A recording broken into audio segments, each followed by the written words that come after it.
হারিয়েছি। আপনারা যদি অনুমতি দেন আমি শুরু করতে চাই।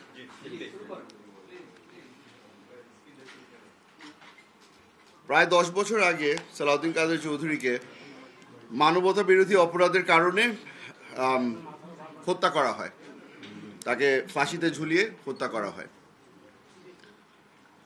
শেখ হাসিনার এইম খালি একটাই ছিল, তার প্রতিপক্ষ যারা আছে, যারা জাতীয়তাবাদীতে বিশ্বাস করে, তাদেরকে যেভাবে করে হোক না কেন তার রাস্তা থেকে সরিয়ে দেওয়া।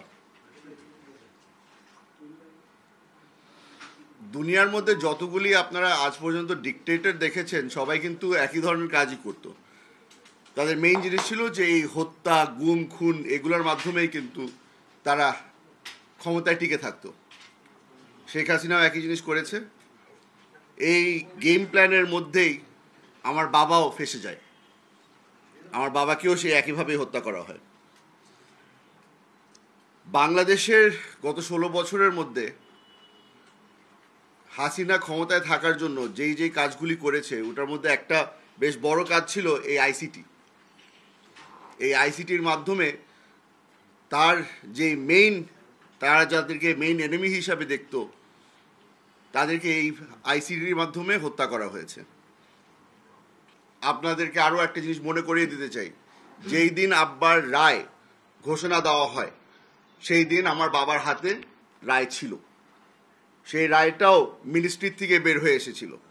তখন আমরা প্রমাণ করতে পারি আপনাদের কাছে, বাংলাদেশের মানুষের কাছে, যে রায়গুলি কিন্তু ট্রাইব্যুনালে লেখা হচ্ছিল না, রায়গুলি লেখা হচ্ছিল ল মিনিস্ট্রিতে।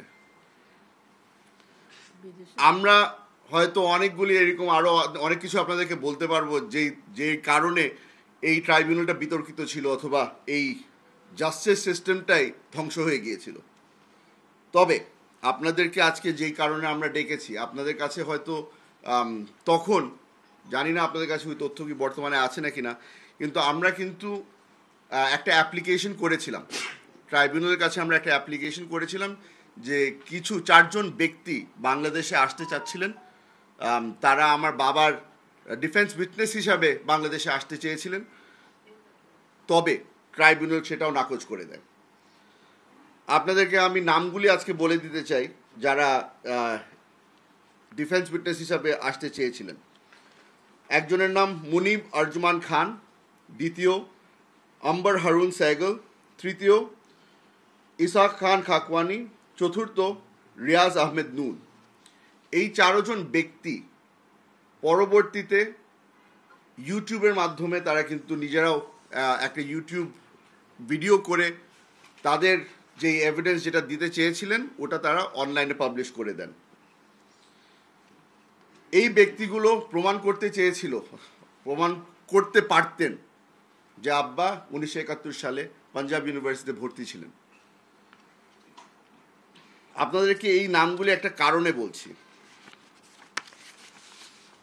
নতুন বাংলাদেশে এখন কিছু কিছু মানুষ সাহস দেখানো শুরু করেছে, কিছু কিছু মানুষ আমাদের সাথে যোগাযোগ করছে, তারা নিজেরাও প্রমাণ নিয়ে আসছে আমাদের কাছে। এগুলোর মধ্যে একটি বড় জিনিস আমাদের হাতে পৌঁছেছে, সেটা হচ্ছে গিয়ে, আপনারা হয়তো যারা ফরেন মিনিস্ট্রি বিট কভার করেন, আপনারা হয়তো জানেন যে বাংলাদেশ ফরেন মিনিস্ট্রি তাদের বিদেশি দূত যেগুলি আছে, সেখানে যখন মেসেজ পাঠানো হয় সেগুলাকে সাইফার বলা হয়। এই সাইফারগুলাকে বেশিরভাগ সময় কোডেড সিক্রেট থাকে। এইটারই একটা সাইফার মেসেজ আমাদের হাতে এসে পৌঁছেছে। এই সাইফার মেসেজের মধ্যে বলা আছে, এই 4 জনের নাম উল্লেখ করে বলা আছে যে কোনোভাবেই তাদেরকে যেন ভিসা না দেওয়া হয়। এই সাইফার মেসেজের মাধ্যমে প্রমাণ হচ্ছে যে আমাদের সাথে একটা খুব বড় অন্যায় হয়েছে। আমার বাবাকে তারা কোনোভাবেই ফেয়ার জাস্টিসের কাছে ধীরেও আনতে পারলো না। আমার বাবাকে হত্যা করা হয়েছে, এটা একটা জুডিশিয়াল মার্ডার ছিল, এবং এটার সাথে বাংলাদেশের আওয়ামী লীগ রেজিমের সরকার সরাসরি জড়িত ছিল।